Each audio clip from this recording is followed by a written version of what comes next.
என்னை பற்றி எழுத உனக்கு என்ன இருக்கு? லட்சக்கணக்கான யூனிட் ரத்தம் கொடுத்திருக்கேன், எழுதுவியா? பல லட்சக்கணக்கான மரக்கன்றுகள், பல்லாயிரக்கணக்கான பனை விதிகளை விதைச்சிருக்கேன், எழுதுவியா? எழுத மாட்டேன். மக்களின் பிரச்சனைக்கு மக்களோடு மக்களாக நின்று போராடி தடுத்திருக்கேன். நான் இல்லைன்னா 8 வழிச்சாலை வந்திருக்கும்னா. உயர்நீதிமன்றம் கொடுத்திருக்கின்ற இந்த தீர்ப்பு என்பது நாம் தமிழர் அரசியல் கட்சியின் சார்பாக தாக்கல் செய்யப்பட்ட பொதுநல வழக்கு. இந்த திட்டம் அறிவிக்கப்பட்டவுடன் முதலில் தாக்கல் செய்யப்பட்ட வழக்கு.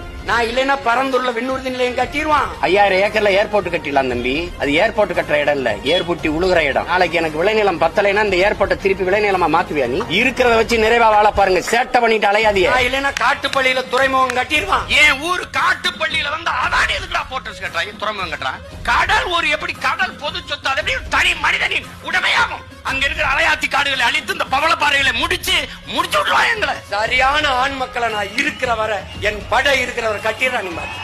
சாத்தியமில்லாத ஒன்றை சாத்தியப்படுத்துவனுக்கு பேர் தான்டா புரட்சியாளன்.